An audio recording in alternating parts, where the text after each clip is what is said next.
Hi guys, welcome back to the channel, welcome back to the Retro Wrestling Room.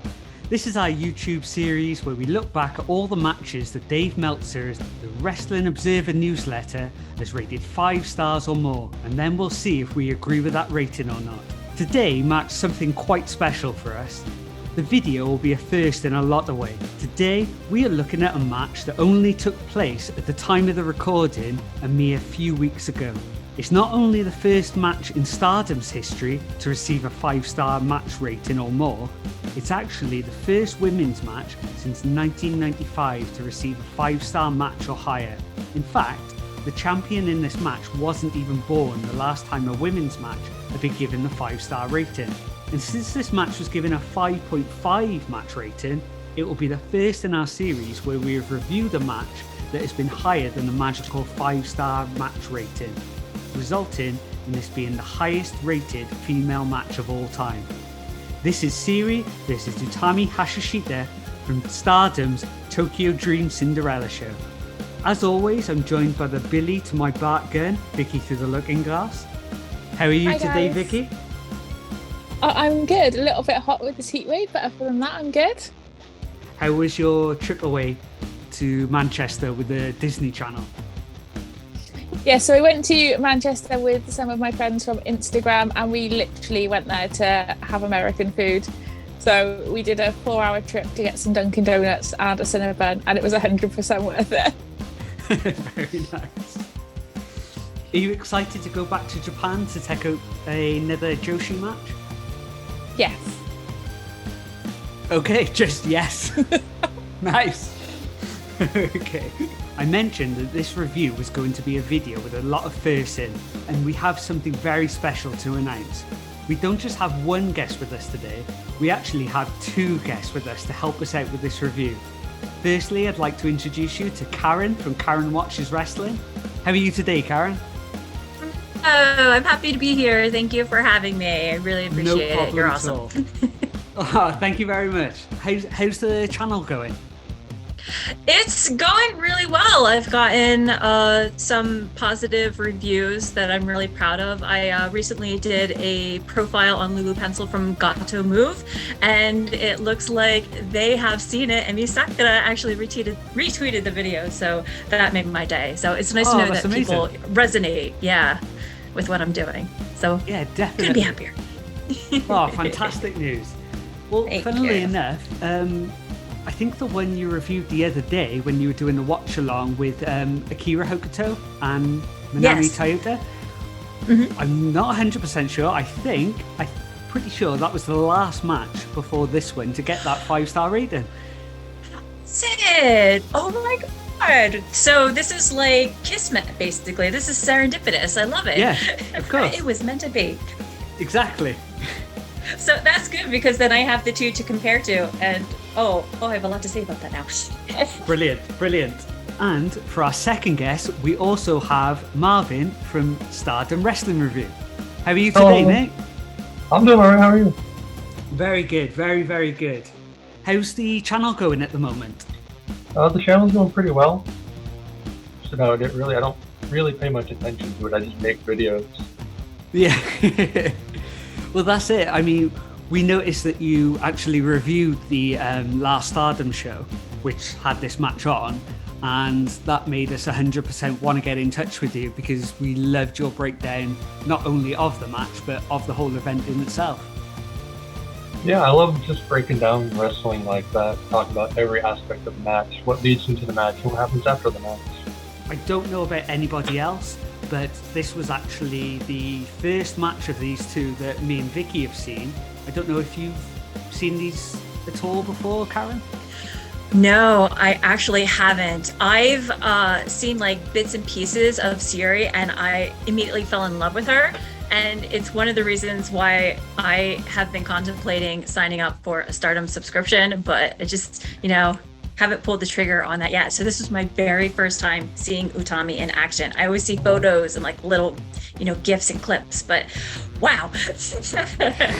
So Marvin, you are definitely the expert at the moment because you have seen at least one more match than the rest of us. Yeah, I guess they have. They had a match in 2020 as well in September. Do you know how that match was rated at all? No, I don't, but I know it ended in a time limit draw. I know that much. Right, okay, so this is the second time they've had that time limit draw. Yes, it is. Or maybe third time, as we'll get to. Maybe, yeah.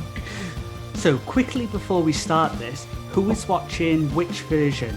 Me and Vicky actually watched the version of this match with the English commentary, which had Stuart Fulton and Syuri Gutierrez, I think. I watched that one. Watch those as well. You watched that one as well? Okay. Brilliant. Yeah. Marvin might actually know. Is this the first time that there's been like an English commentary team? Or have Stardom done this before? Yes, this was the first show to have English commentary for Stardom. Wow, okay. So fingers crossed now that they are doing the English commentary as well. This should open up loads more doors in the West now as well. Brilliant. Yes, their next show after this also had English commentary on it. Fantastic. Brilliant. Oh, that's the power of Bushiroad right there. Yeah. Yes. I think it makes a huge difference for me watching it. I need to have the English commentary because I need the commentary to like help push me along. As more of like a casual wrestling watcher, if I'm watching it, like we've watched a lot with like Japanese commentary, and I find it harder to like follow the match because I'm not so technically like minded with wrestling. No, I feel you on that one because there are a few words that I understand and I can pick up, but overall I do feel lost if I'm watching Japanese commentary, and I would like, you know, that information, which is why like when I watch New Japan, I always stick with English commentary, and that has helped me so much. Because the crowd doesn't give much away either in Japan, do they? Because they're so quiet. They don't. Yeah, I think this is the first match that me and Vicky actually watched since pandemic started from Japan, so it was even quieter than usual. Oh wow, yeah. I mean, the audience, they will definitely get into the matches when they're able to be vocal again, but it's been surreal to see how they react to not being able to vocalize.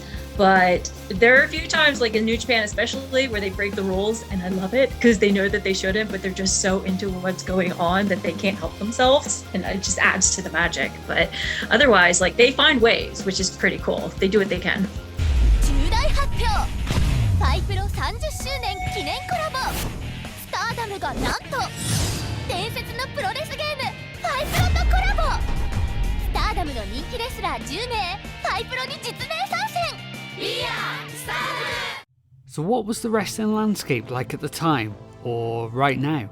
On the 30th of May, AEW held their Double or Nothing event that saw Kenny Omega overcome the odds against Pac and Orange Cassidy to regain the AEW heavyweight title. The Inner Circle were victorious in the Stadium Stampede match against the Pinnacle, and Britt Baker was finally able to capture the women's title from Shida after a year-long reign. On the 6th of June, the NWA held their When Our Shadows Fall pay-per-view, which saw Camille capture their women's title. Tyrus defeated the Pope in a grudge match where they had to be a decisive winner, and Nick Aldis regained the £10 of gold against Trevor Murdoch in the main event. On the same day as Stardom's show, Impact Wrestling put on their Against All Odds event that saw Deonna Purrazzo defeat Rosemary, Sami Callihan and Tommy Dreamer defeated the Good Brothers in a street fight to open the show, and then Kenny Omega from AEW successfully defended his Impact World Championship against Moose. Then, the day after, on the 13th of June, NXT held their second annual In Your House show, which had the likes of LA Knight beating Cameron Grimes in a ladder match, Raquel Gonzalez beat Ember Moon to regain her title, and Karrion Kross regained his belt respectively in the main event against Pete Dunne, Kyle O'Reilly, Adam Cole, Johnny Gargano in a 5-way match.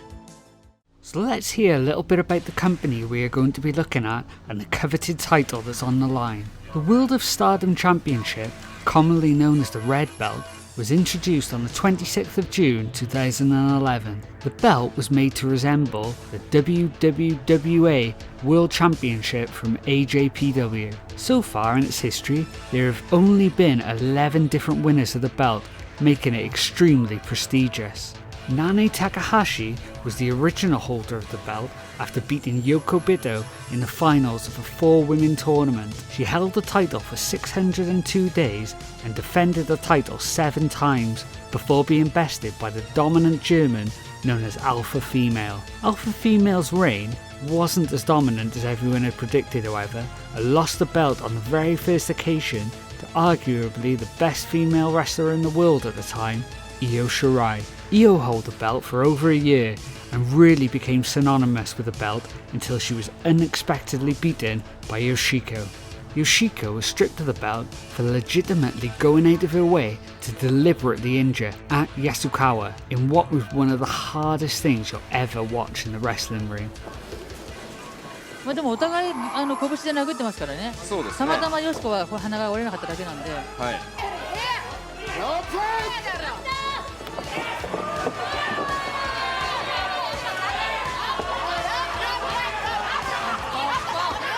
ここはなんだ想定でね。Kairi Hojo, who is known as Kairi Sane, was the 5th holder of the belt after beating former champion Io Shirai in the finals of another 4 women's title eliminator tournament. On July 26, 2015, the legend Miko Satomura was the one to end Kairi's reign, which set up a match against the former champion Io Shirai at Stardom's year-end climax 2015. This reign for Io was even more impressive, as this time she held the title for 546 days. After an incredible 14 defences, Mayu Iwatani was the one to finally take down the all-conquering champion, which led to her being the first person to hold the red belt and the white belt at the very same time. In a really unfortunate event, Mayu legitimately dislocated his shoulder early on in the match, and Toni Storm was then awarded the title. On June 9, 2018, at Stardom Shining Stars 2018, Kagetsu defeated Toni Storm to start another near-year-long reign before the English-born Bea Priestley managed to steal the title away.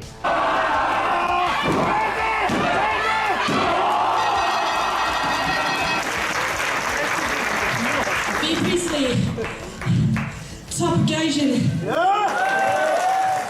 At the Best of Goddess 2019, Mayu Iwatani regained the title and managed to defend the title 5 times until the current holder, Utami Hayashishita, toppled Mayu with a spinning crucifix bomb, which brings us to tonight's match.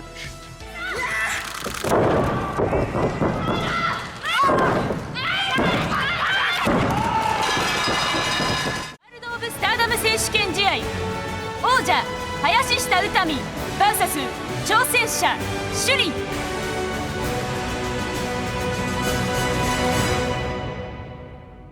So on June 12th, Stardom ran their Tokyo Dream Cinderella show live on PPV at the Ottawa Ward Gymnasium in Tokyo, Japan, in front of 1,240 fans. The challenger makes her way down to the ring in a glorious looking red winged robe. We also get an early 90s WWF style roadie run up to Syuri, which instantly makes her look like a star. On her way to the ring, it looks like she's trying to soak in the moment and gear herself up for the occasion. Fireworks start up and it's time for the champion to make her way down to the ring. Utami emerges on the entrance ramp with a huge flag in one hand and a single red rose in the other. My first thought to Utami, and please forgive me, I couldn't help myself. She, put out that rose and immediately thought, kissed by a rose by a seal. That's all I could think about. And then I wondered, are you a fan of Batman Forever?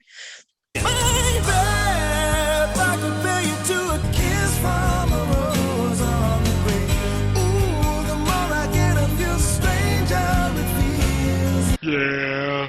I realized, I've seen her ring costume before, but what I didn't pick up beforehand was that she has a Xena warrior princess aesthetic, which I kind of dig. Okay. I don't know if you know that reference. Am I aging myself? She was Xena, a mighty princess forged in the heat of battle.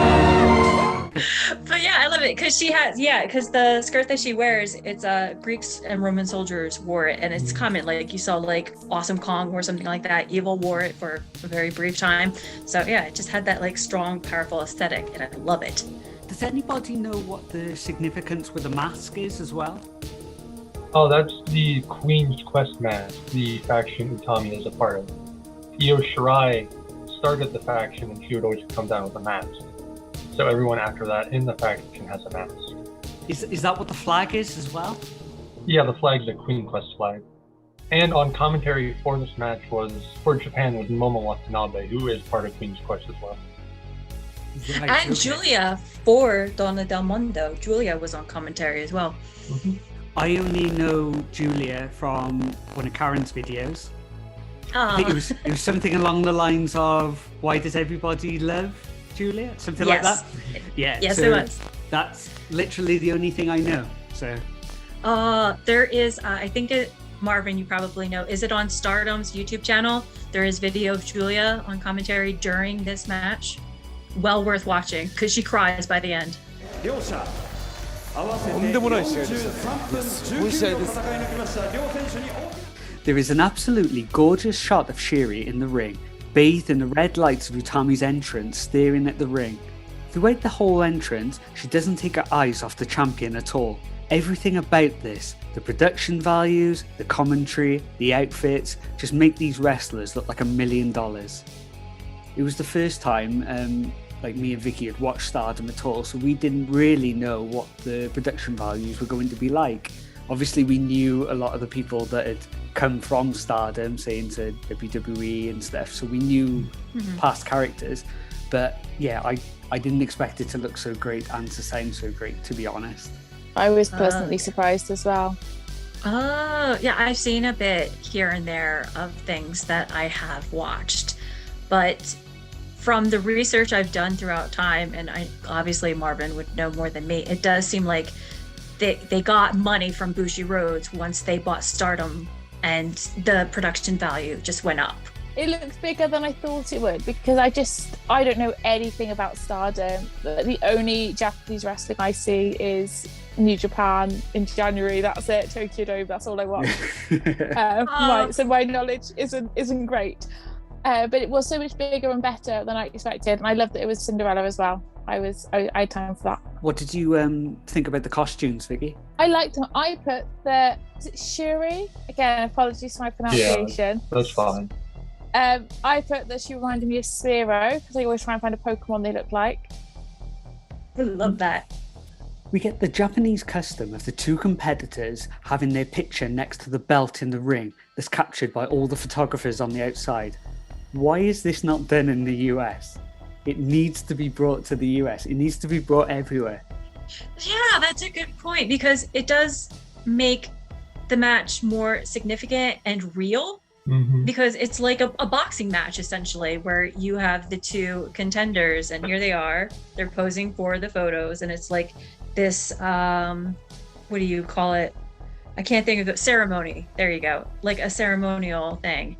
Yeah, it just gives more authenticity to what's about to happen. Mm-hmm. No, I put in my notes when they said that she was previously UFC. I was like, I don't recognize her or recognize the name, which I thought if she was in UFC, I've probably seen her fight before.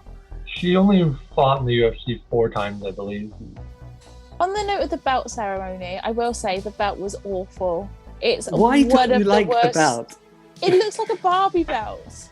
It looks like if Boxing Barbie had a belt, it would look like that. I don't understand it. I love the Stardom belts. Awful. I think they're brilliant. No, it looked like a Barbie's belt. Like if there's a Boxing Barbie, which I'm sure there is, the belt would look like that. It's almost as bad as the WWE Divas belt with a butterfly on it. It's that level of bad. Oh, It's nowhere near as bad as that. I think it's better than that. At least it could look. I could understand because of the red strap. Because to me, the white belt does look more prestigious than the red belt, even though the red belt is the top belt. So I get what Vicky's saying. I was always the same with the New Japan Intercontinental belt as well. The one that Shinsuke always used to have. The commentators list off all the previous champions that feature the likes of Io Shirai, Alpha Female and Toni Storm. The lower third comes up on the screen for the challenger, which bills her at weighing 58 kilograms, a height of 164 centimeters, and a date of birth being February the 8th, 1989. The champion stats are then listed as followed. She's billed as weighing at 65 kilograms, holding a 7 kilogram weight advantage, a 2 centimeter height advantage, and being the younger of the two by 9 years. It's the things like this that give it a real fight. About the boxing, MMA, always plays on things like these, which is a bit of a dying art in wrestling. Yeah, Stardom does that for every match. It's brilliant. I love it. As the bell tolls and a clap from the audience builds up the two challengers, they stare at each other and slowly pace around the ring. They lock up for the first time and both try to overpower each other to get the advantage. They both manage to push each other up against the ropes and both respectively break clean. Syuri gets the first advantage by arm dragging the champion and applying an arm lock. They both exchange some ground holds and mat wrestling until Syuri can bully Utami down to the mat and look for that straight armbar. After escaping the move, they both reset and pace around the ring, never looking away from each other. Syuri shows off her mat skills by landing a low single and an anaconda roll to stay attached to Utami. They both continue to reverse holds with nobody getting the better of the other until they get back up to their feet and reach a stalemate again. I'm not saying that the match is bad because it's not in the slightest, but at this point it has started at an extremely slow, methodical pace. Yeah, I agree with you there. I put unassuming, soundly technical, but something told me that shit was going to get real. Knowing, and I'm glad that my friend told me this, shout out to Brian, who's a huge Stardom fan. He said that Syuri came into this match, you know, her mother had passed away in September and she dedicated this match to her mother. She wanted to win for her mother. So, like, there was a lot boiling underneath the surface for Syuri, and it was only a matter of time before that came out, and it did. Very slow, but it slowly ramps up as you get closer to the end, though. Definitely does. Syuri is the first to falter, but shoots for a double leg takedown and both end up crashing through the ropes to the outside floor. Syuri gets back up on the ring apron and charges at Utami and lands a huge penalty kick to the chest. She gets back up on the apron again and delivers a Hurricane Rana, and they both crash to the floor. That's something I've never seen Syuri do, is a Hurricane Rana. She's usually ground and pound on the mat. Right, okay. That's so cool. Yeah, that really impressed me at that moment. And I even put in my notes, by the time that they went outside the ring, that's when Syuri's emotions started to come out. Almost like it's this big fight feel, knowing now that they went to a time limit draw before and that she has to pull out all the stops. She didn't let it go onto the outside. She was like, right, I've got to do something big here. I feel like having more context, I kind of want to watch it again. Yeah. Because I didn't have any context to it, and I, like, in my notes I just put that it was quite methodical and it was technically good, but I was a little bit bored because there wasn't any like big spots for me, or there was nothing that grabbed me as such. So I think now having context, it might be worth watching it again and seeing if my opinion on it changes. Yeah. So I might have to add that on to the end. Might have to watch it again tonight. Yeah, it also helps to know that Syuri had previously battled for the red belt against Mayu Iwatani, and she lost, but that's when she was freelancing with Stardom. So now that Syuri is officially signed with Stardom, this was her first like legit, you know, title shot at the red belt. So it's like this thing that seems to be haunting Syuri, where she's known. And Marvin, do you know Syuri's actual record? I was just told she like doesn't lose a lot in Stardom, but I didn't know her exact record. No, I don't keep track of records. I do. Okay. On commentary, they said she had won 7 straight coming into this match. Mm-hmm. And she comes into this match as a double champion as well. So she's trying for her 3rd title. 3 belts Syuri, we could have had that. Yeah. Syuri sets up a head kick, but it's caught, and Utami manages to pick up the challenger and drop both of Syuri's knees onto the edge of the ring apron. Utami then starts to target the knees and bounces off the rope for leverage to crash down onto the challenger. Utami tries to lock in a footlock on Syuri, but they end up in a 50-50 position and both try to grab the footlock to their own, only to be broken up by a rope break. Utami viciously attacks the knee, but Syuri is able to get the fight back down to the floor and tries to get the straight armbar locked in again. This time she manages to break the champion's grip and fully lock out the arm, and it makes Utami frantically scurry to the ropes. Is the armbar like known as like her main finisher? I'm not really sure if it's a main finisher, but it does finish matches from time to time, depending on the opponent. But also, Utami is known for doing big moves like power bombs and stuff. So the armbar can take away that as well. Me and Vicky were saying, we might have mentioned it in our Akira Hokuto one. Every time that Shinobu Kandori was locking in the armbar, there was like a frantic moment. There wasn't, they're just selling it for ages. It was, it's locked in, get to the ropes. Again, makes it more believable.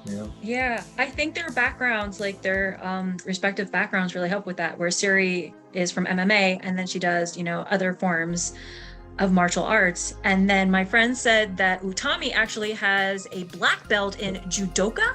Yep. Yeah. Didn't know that. What's judoka? Judo. Oh, I thought it was like a different type or something. I know judo. I thought maybe there was like a different variety. Like there's like jiu-jitsu and Brazilian jiu-jitsu, and they're like slightly different. Since me and Vicky have started to watch these Meltzer rated 5-star matches, we've noticed that in the matches we've watched so far, there always seems to be either stiff chops or stiff kicks. And this match is definitely no different. Syuri lands 3 ridiculously stiff kicks straight to the champion's spine. And to use the words that we think we made up during the Akira Hokuto review, these kicks were extremely wincy. I wrote down that Syuri's kicks could put chiropractors out of business because that's how hard they were. Oh, like I could feel them in my body. I felt those kicks. Yeah, that's an understatement, I think. I think Dave Meltzer has actually put on his Twitter line since this match that he thinks Syuri has the best kicks in all of wrestling at the moment. Honestly, I think I would agree with that. And I know I don't have, that much of a pool to pull from. I mean, Ibushi, his kicks are lethal, but I think Syuri could take them on, most definitely. Then to make things even worse, Syuri moves around to Utami's front and kicks her 3 more times full force in the chest. This match, out of the ones we've done so far, are the most, and I'll probably pick it out when we're going through it, the most I've gone, ow, and just actually out loud. Isn't it amazing? It's the Joshi wrestlers that do that to you. Yeah, exactly. Yeah. Yes. Utami is placed into the corner and Syuri hits a running knee into the champ, but can only keep it down for a 2 count. Syuri then quickly jumps back up onto the arm again. As Utami tries to stack into Syuri to relieve some of the pressure, Syuri switches from an armbar into a triangle choke. Utami manages to power the challenger up and throw her into the corner pad to release the hold. Utami gets up onto Brett's rope and lands a drop kick, followed by 2 lariats for a close call. I can see Marvin smiling there, because he definitely gets the reference. Yeah, I say that all the time in my life. Yeah, I noticed, that's why I had to throw it in. Syuri decides that kicking people is the most fun thing to do in the whole world and boots Utami's chest a horrifying 9 times, and then aims for Utami's head with a roundhouse kick. Then, if that wasn't bad enough, Utami falls to her knees and Syuri delivers another swift soccer kick to the champion's face. Syuri then makes her way to the top rope and lands a leg drop to the back of the champ for a near fall. As Utami makes her way back to her feet, Syuri takes her back, but it's reversed, and Utami delivers a German suplex and Syuri's head smacks off the corner pad. This was 100% one of the moments where I went, oh. Every time they land on their necks, every time I freak out. Yeah. Utami sets Syuri up on the top rope, but Syuri manages to wriggle out and set up the champion for what we always refer to as Will Ospreay's Cheeky Nando's kick. Yeah, same.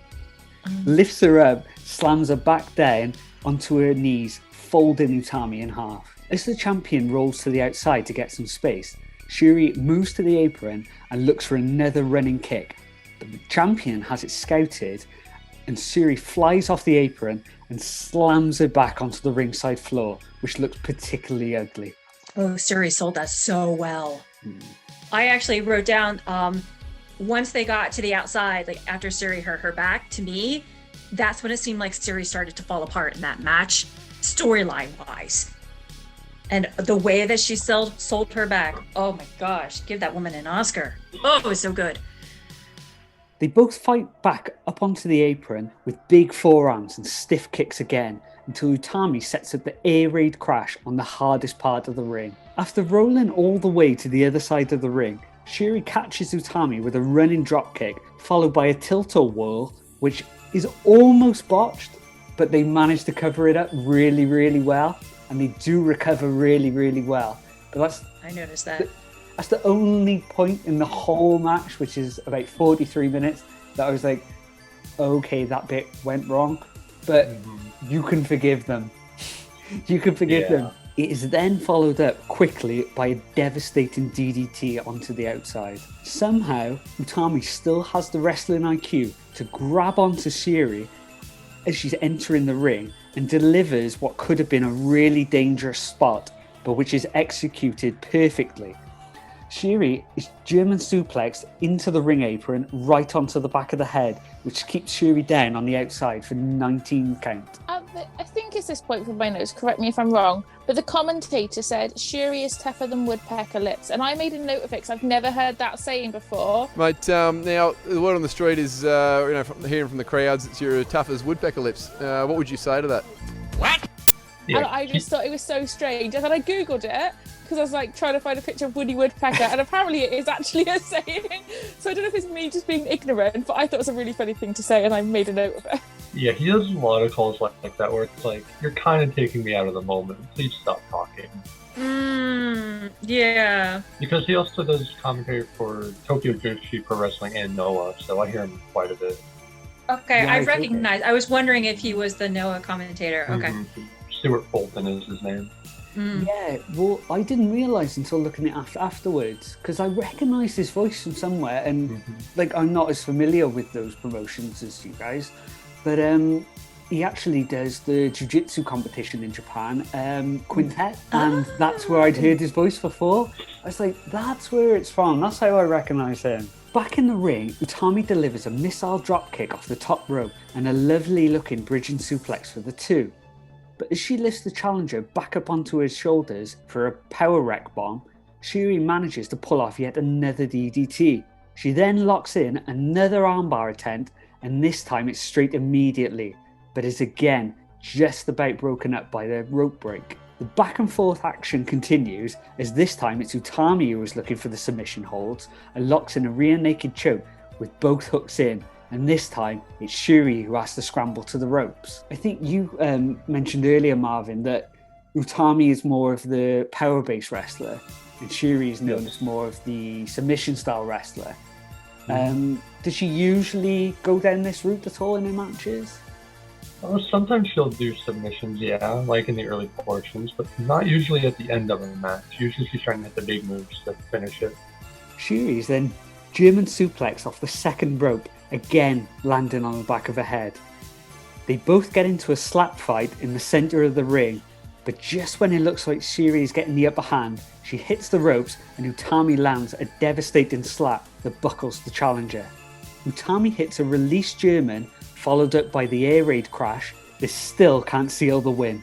This is when I started to tear up for Syuri, because like at this point when they started slapping each other, the way that I interpreted it was like that was Syuri just unleashing all of her desperation onto Utami, like, just let me win, I want to win this damn match. And then she's trying to get that pin before time runs out, and I could feel the emotions pouring out of Syuri in that moment, and it got to me. And that's what I love about the storytelling of this match and like of wrestling in general, when I have that connection and they can make that moment happen. Like, Syuri was just phenomenal, absolutely phenomenal. I can't say enough about her. I put here that it's Vicky's favourite spot coming up next, but I've got a feeling that Karen mentioned it in one of her matches as well recently. So in Vicky's favourite spot of the match, they both start spinning around the ring. Yes! What did you say it reminded you of? I can't do the impression, Ben can, of Homer Simpson when he's doing the donut going whoop, whoop, whoop, whoop, whoop. Ben, you can do the impression, please. You're better than me. Whoop, whoop, whoop, whoop, whoop, whoop. Smithers, I'm beginning to think that Homer Simpson was not the brilliant tactician I thought he was.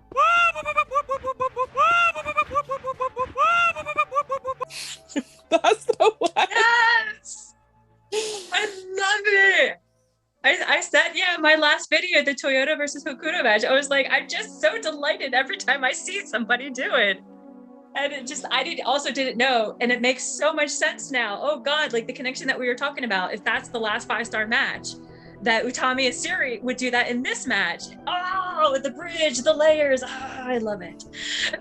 I think it looks really stupid. I don't like it. I call them the rolling pins of death. Hey, they're just out there just having a good time, okay? Yeah. I see a lot in these Stardom matches, and I just roll my eyes every time. I think even years and years ago, like Terry Funk used to do it. I'm with Marvin. I just do not understand this move. Oh, it's just silly. Like, but then I'm the type of person that, like, in my boys' squad is Shane O'Mac and Too Cool. So that's my level of wrestling. Oh, see, I get dizzy very easily. So for me, I could understand the effect of it. Like, I would be knocked out right away if I had to go around the ring like that. So yeah, I'm easily amused. Syuri lands a huge jumping knee, but can't capitalise. And then, as they both start trading blows, the bell rings and signals that the 30-minute time limit has expired and Utami regains her title. But this isn't the end. I was like, all of that and nobody's won. Like, come on, we need a winner. Well, I looked at the time and I went, wait a minute, but there's more to the match, right? Because I saw that there was so much time left in the video. I didn't know beforehand, but apparently this is a big thing that does happen in Stardom. There are a lot more draws at the end of matches than, say, a lot of other federations. Yeah, Stardom has become known right now for doing a lot of draws. It's not fun. It does seem like the easy way out, doesn't it? By doing a draw. And it gets to the point sometimes, like during this match, they were like 20 minutes in, and I'm like, this is going to be a draw. Really? Okay. Really. Oh, wow. Syuri then gets onto the mic and announces that she has still more to give. Utami agrees and is willing to give her another round. And as the referee goes to the outside to check with the Stardom executive producer, they agree to restart the match. If this match had actually finished at this point, do you think it would have as big a response that it seems to have had at the moment? No, I don't think so. Because I think the whole impetus of it is that since it goes on for longer, it's more special. And I think the last 13 minutes of this match are the best portion of the match. But then again, if it were to only go 30 minutes, would the match be different from how it is now? Yeah, that's a really good point, because if they didn't have this overtime, the match would have been probably set up a completely different way. I was also confused about the time limit because it was the main event, and I know that Utami kept getting kicked out of the main event as of her past few matches, and she was not happy about it. So realizing, oh, this is a 30-minute match, I would have expected it to be a 60-minute match. So that really threw me off. Yeah, Stardom only does 30-minute time limits for their title matches. Okay. I put extra time because we've been watching the Euros, and being English, I am still not over it. Like, Ben's Welsh, he was out weeks ago, but Ben's watched near enough every single match in the Euros, and there has been so much extra time. So my notes are extra time. Am I still watching football? It's always extra time. If I hear the word extra time one more time, oh, it's too soon for me. I can't cope with it. Oh no, the cut is deep. Yeah. Very too soon. deep. Way too. Yeah, it'll always be too soon, I think. 10 years from now, too soon. Too soon. Yeah. I think you put it in your video as well about, which Karen just mentioned, about not being in the main event.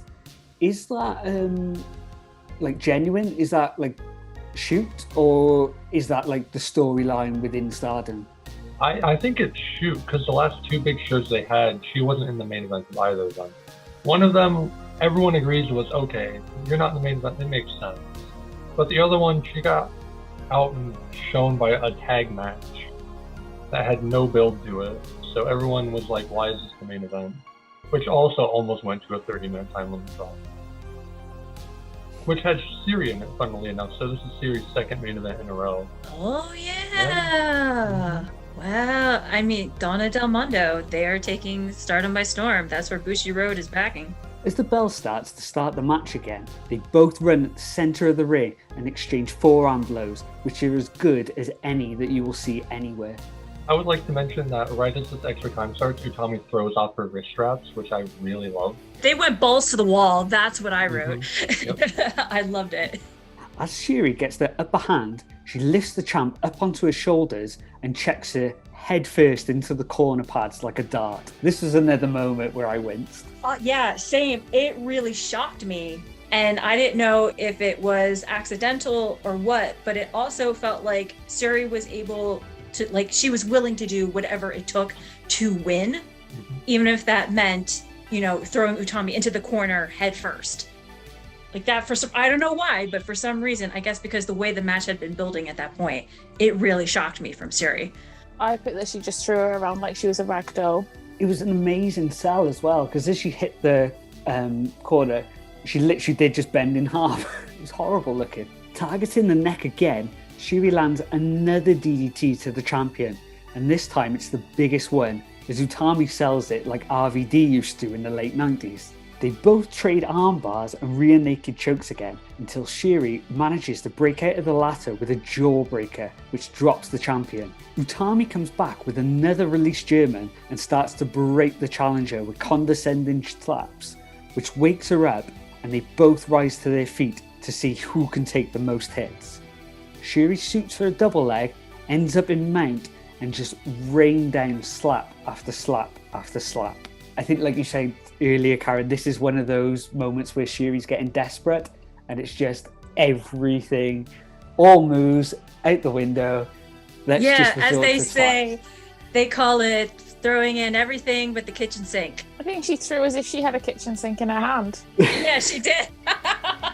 She took the whole house in her hand, basically. She wicked witch of the east at her. Syuri lands a code breaker on Utami, but the champ falls onto the challenger in a spot that I thought was going to be the end, but she kicked out at 2. Syuri goes for a cross-armed powerbomb, but because she's lifted Utami from a grounded position, she can unfortunately only get her about a foot off the ground, which, okay, maybe like the spot earlier with the tilt-a-whirl on the back on the outside, maybe this was another moment that could have looked a little bit better, but everything else was so spotless, it didn't matter.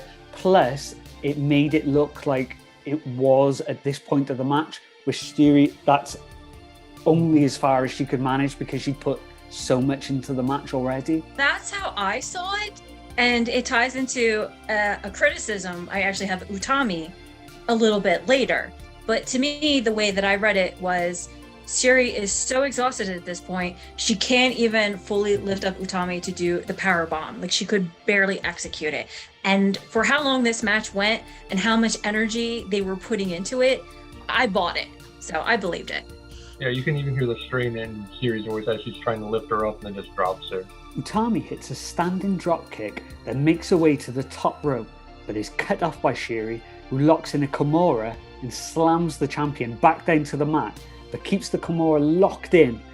As Utami is just about to tap, and it even looked like she was tapping for a couple of seconds, she just about gets her foot to the ropes. Because I thought that it looked like a tap, and if it was WWE, they would have said she was tapping, and then it would have been a storyline saying, no, I wasn't tapping, and there'd be a rematch. That's what I thought it was going to be, which I think I would have preferred rather than another draw.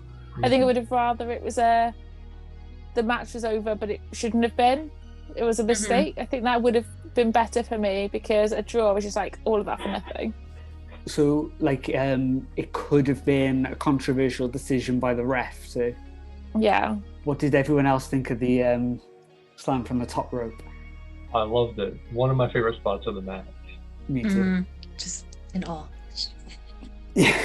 Add anything else to it, I'm like, yes, I loved it. Yes. I know. Yeah, I got to that point. Utami lands another delayed German suplex, but this time is in the ring, and she sets up a torture rack bomb, but can only get the 2 count. Syuri fires back with a running knee, and it almost looked like a Michinoku driver for a near fall. Oh yeah, that's called the flame drop, I believe. Because when Stardom ends their matches, they'll usually put like what the person won by and the time limit, or the time the match ended. and she ended the match with that one. So I learned the name of it. That's one thing. I mean, I guess I should get better at it, but I was never good at, remembering finishing moves. There are some that I can remember, but others I'm like, what is it called? And people like Zack Sabre Jr. don't help. Syuri sets up a devastating head kick again, but it's caught, and Utami powers her up for a powerbomb. I think that was one of the moments where we were saying earlier, that may be the difference between Utami and Syuri at this point of the match, because Utami was able to just lift her up and slam her down, whereas maybe Syuri sold it a bit more. And that was my criticism that I wrote down. I put that as much damage as Syuri did to Utami's arm, because she really worked that arm throughout the match. I expected these moments where Utami might struggle, like in the way that Syuri did with that powerbomb, where Utami goes to lift her and can't quite because the arm's weak. But Utami acted like she was fine and had superhuman strength. So that disappointed me, and I was very disappointed that I noticed that, because it did take me out for just a bit. I didn't notice that at all. I just really love that spot. That's my favorite spot of the whole match. Yeah. I'm not the type of person to notice those things. That's the thing. Like, I go along for the ride, but for some reason, I think because of Syuri and that powerbomb moment that I really paid attention. I think it also helps that Utami's powerbomb was very quick and very sudden, so it didn't register in my mind as much. And the difference between the two, because say Syuri was coming in at speed, it was almost like a momentum thing, rather than when Syuri had the arms crossed and was trying to lift her up. That was from lifting up dead weight. So I guess it did kind of play in that way as well.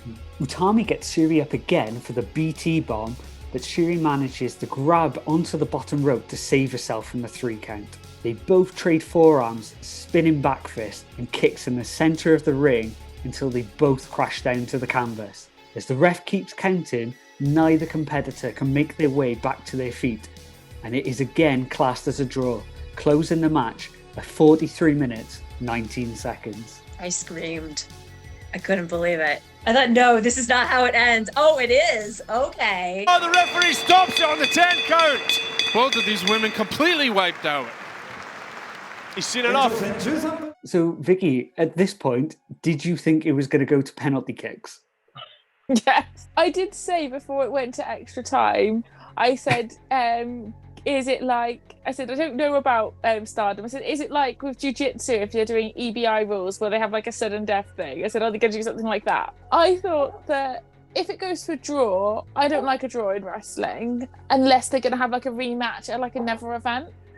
So again, excuse my ignorance, I'll use WWE as an example. If they have a draw at Royal Rumble, then have a rematch at WrestleMania, or if they have a draw at SummerSlam, have a rematch at Survivor Series, so that it ties in. In some small sense, I get it, because that's something that's going to haunt Syuri now, because that's twice that she couldn't get the red belt, and Utami won the belt from Maya Iwatani, who Syuri couldn't defeat. So storyline wise, I see, how it's moving forward, but also in that way, I feel like it could have been done better. I don't know. Vic, what would you give this out of 5? I wrote down 4. You wrote down 4. What would you say, Karen? I would give it a 4, maybe a 4.25, because I think it was great storytelling. Yeah, I'd say probably 4 to 4.25. I don't like star reviews, so I'm just kind of throwing out a number. Yeah, no, that's fine. It's no problem. Yeah. The thing that holds it back is really just the 2 draws. If it wasn't 2 draws, it would probably be a lot better. But the fact that it starts off so slow and then goes to a draw, just to ignore the time limit to go to another draw, is really annoying. And I will never forget that. Or what I find funny is in Syuri's last red belt match, there wasn't a time limit in that. Stardom does, shows before the matches, and they had a tag match between Maya and Syuri that went to a draw, and they were like, well, we don't want to draw for a title match, so let's just not have a time limit. That makes sense. Yeah. Do you think this is building up to something specific? Yeah, because everyone kind of agrees that the next red belt champion will probably be Julia, so I can see where that logic is coming from. Yeah. But even in the series that we've been doing, Vic, did you prefer the Akira Hokuto Shinobu Kandori match? Yeah, I said this one I'd give 4, which is like the lowest of all of them I've given. If Ben won't let me do 0.2, 2.5s, he would only let me give half points. I can give 4.5, but no less, or like 3.5. And I thought it's better 3.5, but it's the lowest out of the ones that we've watched. I preferred the Hokuto match. I think I said that right, but there was too much blood. If that one had just a tiny bit less blood, that would have been better. Well, we've done the Cody Rhodes, Dustin Rhodes as well. That had a lot of blood as well. And I think we mentioned in that point, if they'd lost just a little bit less of blood, it still would have held the same rating. It didn't, once it got to a certain point, it didn't add any more. And it would have been obviously a lot safer for them both. Yeah, I think in performance, that's something that often happens where you're just so into the moment and you're giving everything that you can that you're unable to stop yourself from towing the line even further. Like you just go further and further to see what you can do and get away with. And sometimes it's okay to pull back. You don't have to go over the top so much. And I feel like some wrestlers forget that or don't understand that. I've got just a little bit of what Dave Meltzer said about this match. I'll read this out for you now. Hayashishita and Syuri went to a 30-minute draw.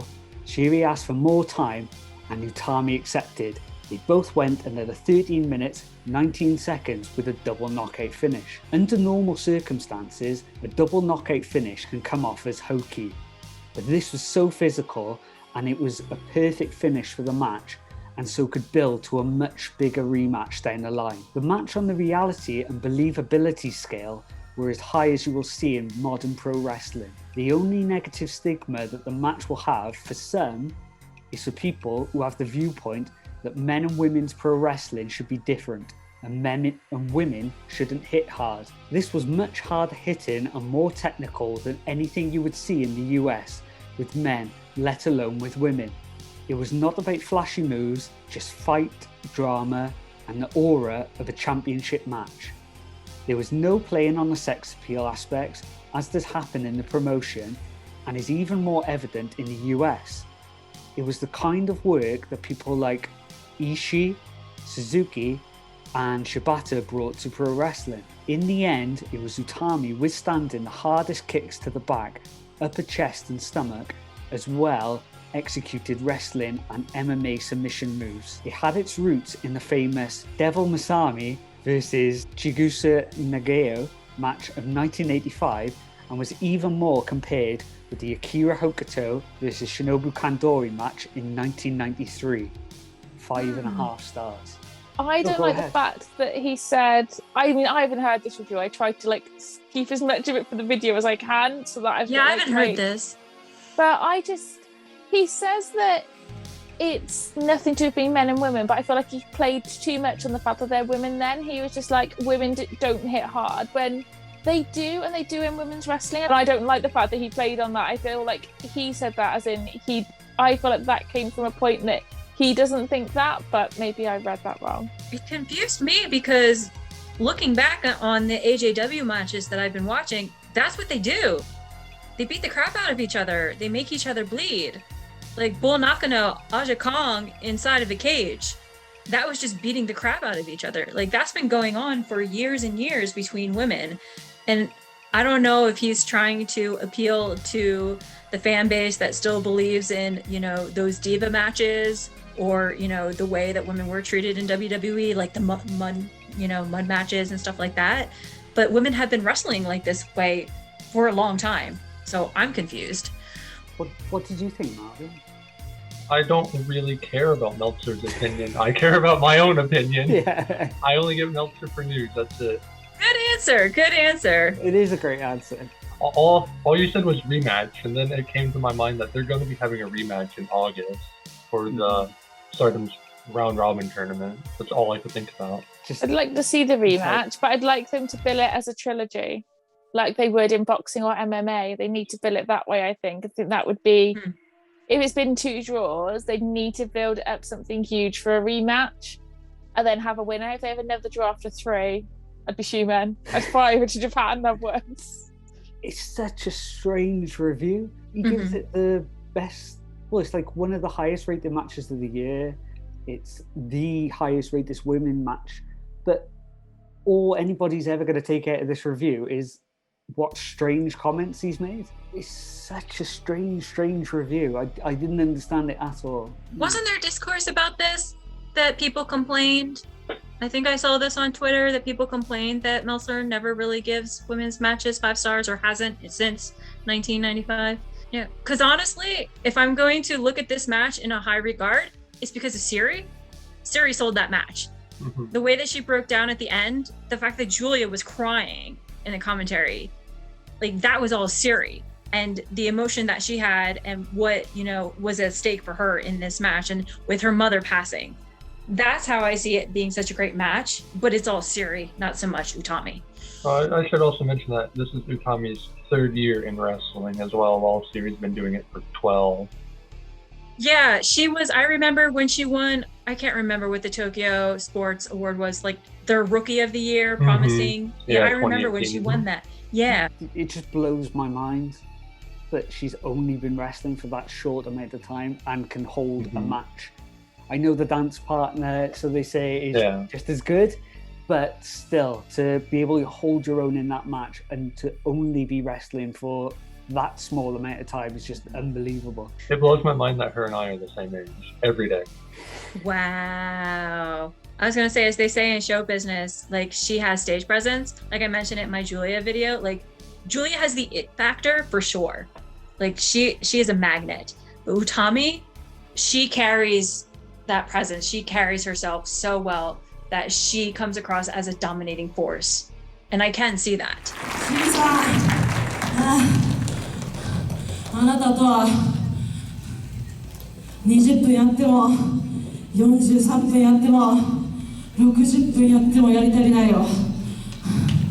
この5スターグランプリ、このワールドオブスターダムチャンピオン林下歌美が今年の5スターグランプリ、今年の夏も制覇して、趣里さん、この赤いベルトの次の挑戦者に指名します。その時はもちろん時間無制限。私が5スターグランプリ必ず優勝して時間無制限でこの赤いベルトをかけて首里あいつと決着を必ずつけます。皆さんに私がこの夏も制覇することをお約束します。So there we have it, guys. That was Utami versus Syuri from Stardom's Tokyo Dream Cinderella show. What did you guys think of the show? Did you agree that this was Stardom's best ever match? Do you agree that this is the best women's match of all time? Leave us a comment down below and let us know. If you liked the video, please leave a like and subscribe, as it would really help this channel grow. Thank you again to our 2 guests today with Karen Watches Wrestling and Stardom Wrestling Review. Where can we find more about you two? What videos have you both got planned next? That is a very good question. I was actually considering doing a profile on Starlight Kid because of everything that's going on with her storyline right now, but that may take me some time. But yeah, just, reacting to more videos, learning about more promotions. Come check out my channel. Watch me learn about wrestling as a theater kid. I'm currently working on the next Stardom Cinderella show they just had, the Yokohama Dream Cinderella in summer.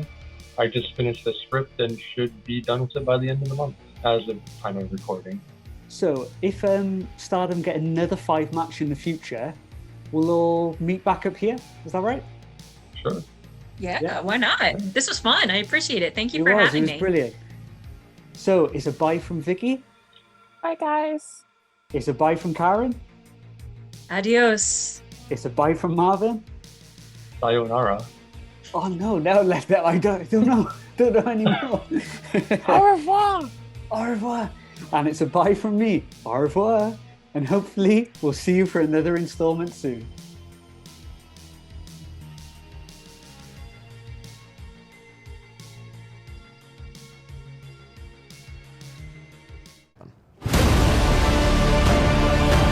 I don't think Jordan understands really who I am. We don't know shit about determination, desire, or hunger. Nothing. Not the one who needs to be altered, not you, Jordan! The dream is over, the friendship is over. I am the one who will beat. I am the one who beats one.